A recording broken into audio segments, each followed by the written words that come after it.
name? You're locked into JJ and Alex with the insight and analysis on the teams you can't live without. Presented by G2G Bars. This is 97.5, the KSL Sports Zone. Welcome back, everybody. 97.5, the KSL Sports Zone. Alex Curie, Jeremiah Jensen. Thank you for being with us on the program today. Beautiful Wednesday, getting you closer to. Did you guys start school yet?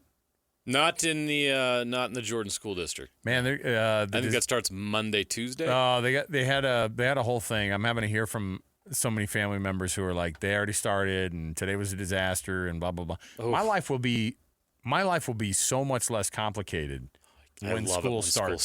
Sorry. Am I wrong? Love my kids, but you guys got to go. But here's the other thing. I am so sick of ferrying these kids around all dang day. That doesn't stop during school. No, I know, but it does. It at does least a little they're bit. out of the house That's for a few hours. That's what I'm saying. So we celebrate every year by getting the carpets cleaned.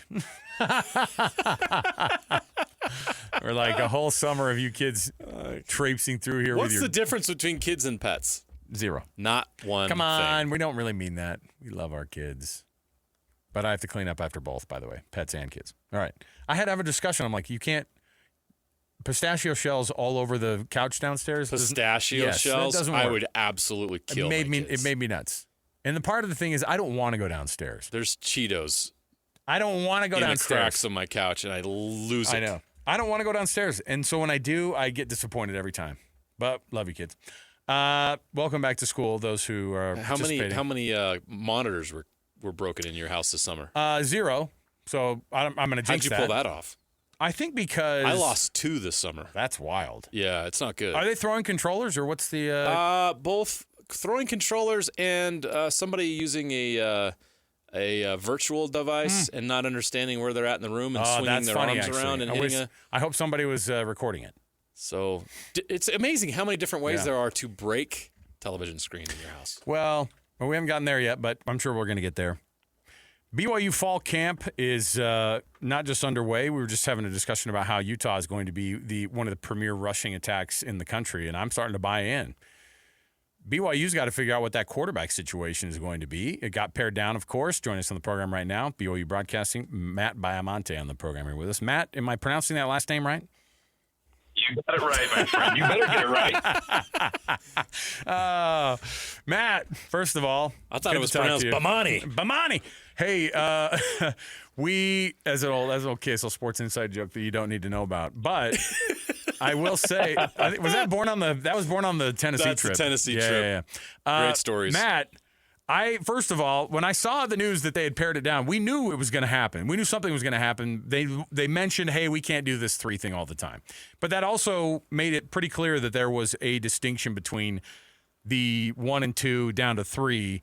What is it about these 2 guys that make them different or better just as a quarterback? Is it because they also work really, really well in the A-Rod system on top of the fact that they're both probably making the throws they need to? I think that's a huge part of it because Bear Bachmeier and McKay Hillstead, they are the most mobile options you have. They're more mobile than Trayson Bourget.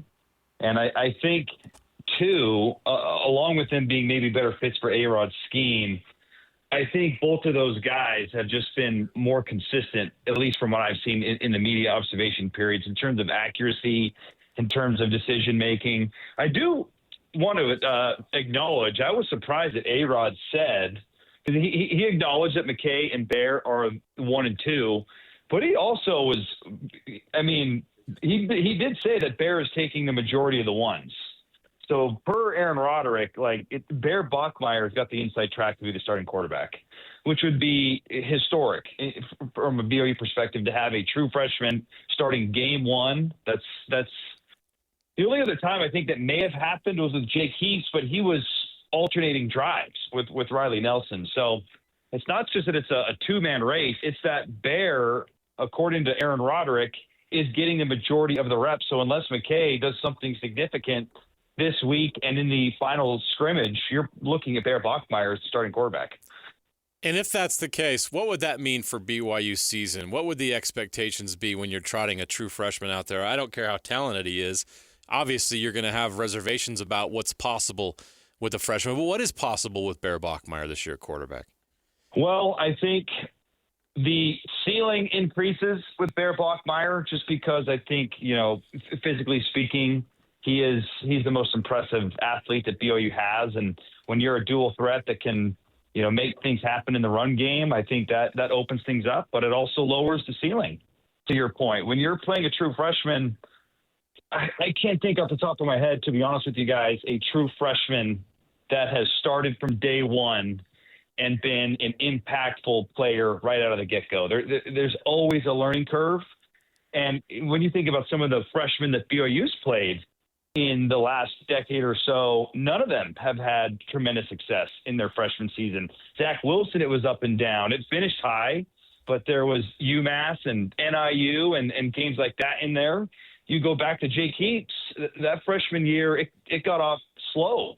And it wasn't until Riley Nelson got hurt and then towards the back half of Mountain West play where Jake Heaps started to look good. So it's an interesting decision.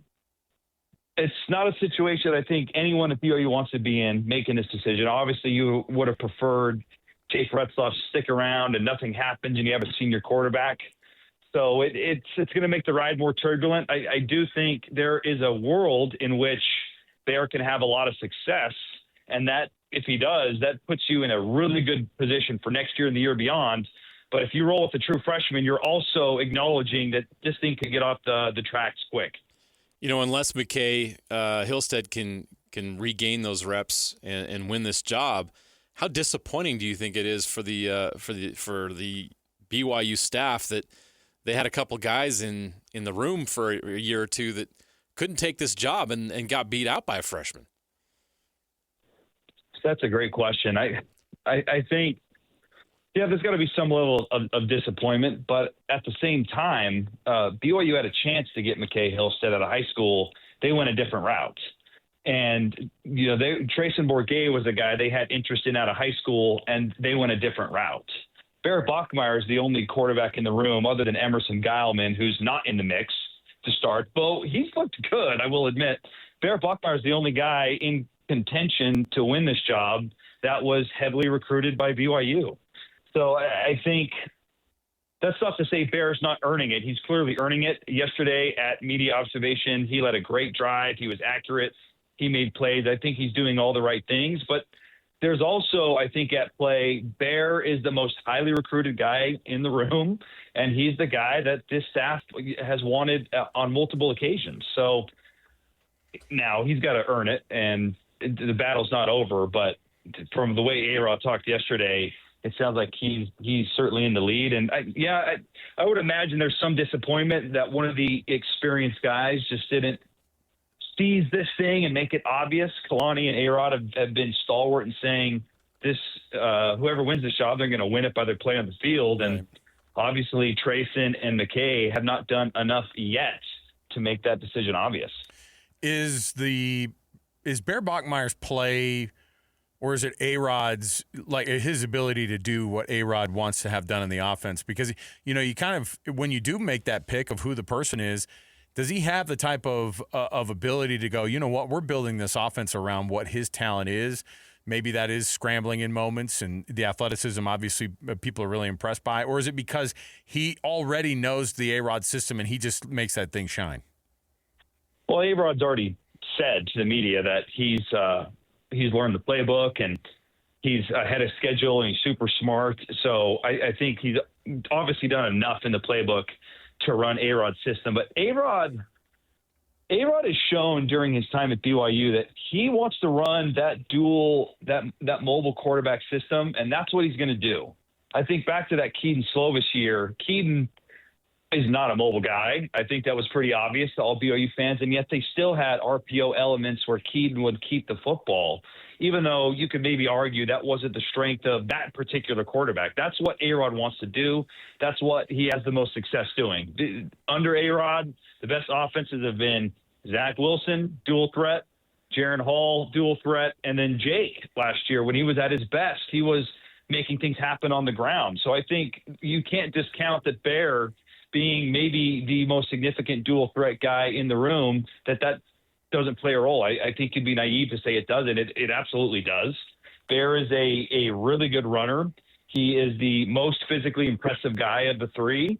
And if he knows the offense and is making enough requisite plays, I think then you would, if all things are equal, you'd say Bear maybe has the chance to be the biggest difference maker at the position from a running perspective.